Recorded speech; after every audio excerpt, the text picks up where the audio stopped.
What does this even mean? Oh my goodness. So I caught this interview with the special assistant to the president, Lindsey Halligan, I believe is her name. And it's gotten so bad with what's going on with the Smithsonian that even Fox News is giving pushback, right? They're like, hey, is this how we want to go about history? Do we want to start erasing history? What is the president doing? And she goes on to say that, hey, you know what? We respect history, yada, yada. And that she went to the Smithsonian and there was an overemphasis on slavery. Just about every other country in the world, the United States has got a checkered past.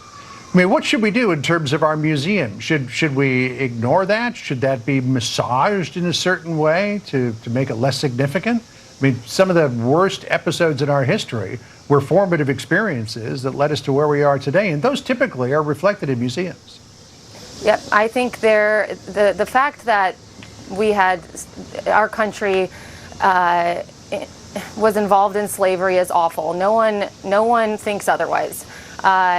But what I saw when I was going through the museums personally was an overemphasis on slavery. What? So I heard what she said. I was just completely befuddled because I genuinely don't know what that means. I've never heard the word overemphasis following any type of tragedy. I've never heard anyone say, hey, there's an overemphasis of 9/11. All right. I've never heard that. When we go to we have in Los Angeles something known as a Museum of Tolerance. I've never heard anyone describe the Museum of Tolerance as, hey, it's a good museum, but there's an overemphasis on the Holocaust. Have you ever heard an overemphasis on the Holocaust, an overemphasis on 9/11, overemphasis on any type of tragedy or historical, we'll say plague. All right, that's what we'll say, virus, all right, by this lineage of evil. Never. I've never heard that. I find it interesting that it's always in relation to Black American history, okay? It's always in relation to our relationship with this country in which they view it as an overemphasis. It goes back to the Paul Mooney joke where it's like nothing can be too white. You'll never hear something say, oh, this is too white, okay? This is too European. But you can damn sure have something be too black. Oh, this is too black. Oh, this is too Negro, all right? That's what they'll do. He's out of line, but he's right. And then in another interview, she talks about, well, we can't fully talk about slavery, right, if we don't also talk about hope and progress. It's all about full context. So while slavery is obviously a horrible aspect of our nation's history, you can't really talk about slavery honestly unless you also talk about hope and progress. Huh? I'm like, what on earth is she talking about? And we see that she's completely, there's nothing upstairs. She clearly has a bunch of notes that she's trying to, okay, say this is a key word. Okay, this is a trigger word. That's what she's trying to do. She's trying to get little trigger words out there. Oh, yes, and it's woke and yada, yada, yada. And it just comes off as stupid. That's, for lack of better words, that's how it appears. It comes off as you're just stupid. You're just a parrot. That's all you are. Because there's no way in God's green earth you can combine slavery with hope and progress. Because even when they ratified the 13th Amendment, if you look into the 13th Amendment, it doesn't abolish slavery because they give a little loophole. And that is if you do a crime. And they use that, especially after slavery, to imprison black people. They're still using it so they can get free labor in the prison system. And that's a hustle in and of itself. There was even, if I don't remember, not too long ago, there was a sheriff who was upset that the prisoners were being early released or something because he wanted to use their labor and it was impacting their state. They are a necessary evil to keep the doors open, that we keep a few or keep some out there. And that's the ones that you can work. That's the ones that can pick up trash, the work release programs. But guess what? Those are the ones that they're releasing. In addition to the bad ones, and I call these bad, in addition to them, they're releasing some good ones that we use every day to wash cars, to change oil in our cars, to cook in the kitchen, to do all that where we save money. Well, they're going to let them out. But that's what this is. They constantly want to bring hope and progress along with slavery. Why don't they bring hope and progress when it comes to 9/11?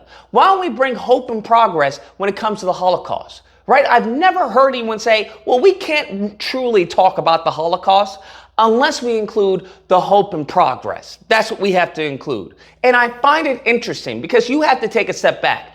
These are the same people, listen to me, these are the same people that were screaming and crying over Confederate statues being removed. They try to say, hey, you're erasing history. That's what you're doing. You're erasing history. And we see what type of history they're referring to. We see when it comes to history, what history that they find crucial to this country. They find Confederates who are traitors to the Union, that history more impactful, more, I guess, pertinent to the fabric of this country than slavery.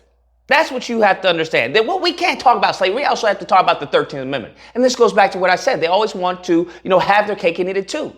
They want to do the crime, and then when they get caught doing the crime and are forced to change it or to do some type of recompense for it, they want to give themselves a pat on the back. They're sick, okay? They're a lineage of evil. They are demented, all right? They are possessed by a demonic spirit, I would say. That's the only thing that would make sense in this context. Damn. Because there is a specific history that they are looking to uphold. As we saw with January 6th, they are still waving the Confederate flag in this country, mind you. And this should be a wake-up call to what really is their agenda. When they talk about, slavery, when they talk about Make America Great Again, when they talk about this country, you should understand that what they want is to go back. They want to turn the clock back.